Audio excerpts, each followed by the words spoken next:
তো দেখো এখানে যে ঝিঙ্গে আর পটলটা ভালো করে ভেজে নিয়ে নামিয়ে নিয়েছি। এখানে দেখো টমেটো আর আলুটা দিয়ে দিয়েছি।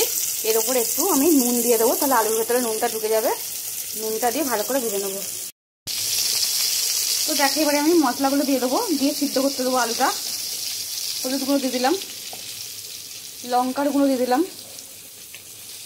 একটু মিষ্টি দিয়ে দেবো, কারণ নিরামিষ রান্না একটু মিষ্টি দিতে হবে, ভালো লাগবে। তবে স্বাদ অনুযায়ী দিয়ে দেবো একটু অল্প করে। নুন দিয়ে দেবো, নুনটা দিয়েছি আর একটু অল্প করে দিয়ে দেবো। এবার একটু জল দেবো।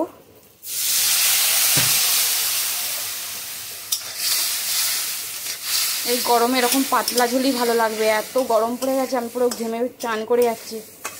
তো এরকম পাতলা ঝোল দিয়ে ভাত ভালো লাগবে, বেশি মশলা ভালো না। তো দেখো এবার আমি বেশি করে জল দিয়ে ঢাকা দিয়ে দেবো, তারপরে এই যে আনাজগুলো সব দেবো। যতটা তোমরা ঝোল রাখবে ততটা জল দিয়ে দেবে। তো দেখো জলটা দিয়ে দিচ্ছি। খুব সহজেই রেসিপি, একদম সহজেই হয়ে যাবে, আর একদম সম্পূর্ণ নিরামিষ।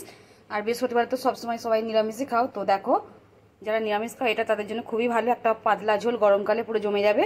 আর আমি ততক্ষণে তোমরা এইটা ঢাকা দিয়ে দিচ্ছি সিদ্ধ হোক, ততক্ষণ আমি জিরে আদাটা বেটে নিয়ে ফিরে আসছি। জিরে আদা দিয়েই করবো, তো জিরে আদাটা বেটে নিয়ে ফিরে আসছি।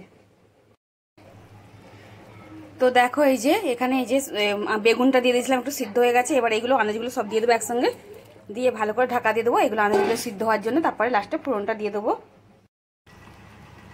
তো দেখো আনাজগুলো খুব সুন্দর সিদ্ধ হয়ে গেছে। এবার আমি নামিয়ে নিয়ে ফোড়নটা দিয়ে দেবো। ফোড়নটাই মেন, যে কোনো নিরামিষ তরকারিতে ফোড়নটা ভালোভাবে দিলে তবে সুন্দর স্বাদ লাগবে।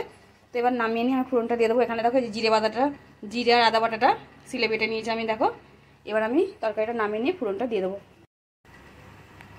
তো দেখো এই যে কড়াইতে সরষের তেলটা দিয়ে দিয়েছি ফোড়ন দেওয়ার জন্য। সরষের তেলেই করবো, ভালো লাগবে তবে নিরামিষ ঝোল। আর এখানে দেখো টমেটোটাকে আমি গালিনি, টমেটোটাকে তেলের উপরে দিয়ে ভালো করে নেড়ে নিতে হবে, তবে ভালো লাগবে। তো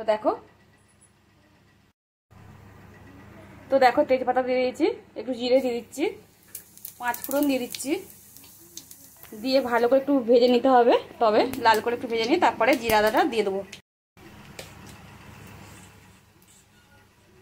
তো দেখো এবার টমেটোটা দিয়েছি প্রথমে, টমেটোটাকে দিয়ে ভালো করে। তো টমেটোটা তো আমি গোটা দিয়েছিলাম না, ওই জন্য আমি এই তেলের উপরে ভালো করে ভেজে নিচ্ছি। ভেজে নিয়ে তারপরে জিরা আদাটা দেবো। তো দেখো টমেটোটা ভাজা হয়ে গেছে, এবার জিরা আদাটা দিয়ে দিচ্ছি।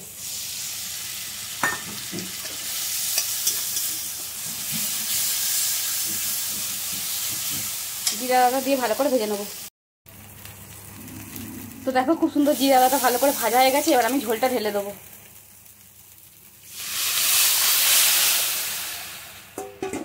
গন্ধটা খুব সুন্দর বেরিয়েছে, কারণ জিরা আদা। দেখো একবারে পুরো পাতলা ঝোল রেডি। একটু ফুটিয়ে নেবো, তারপর ঢেলে নিয়ে তোমাদেরকে দেখাচ্ছি।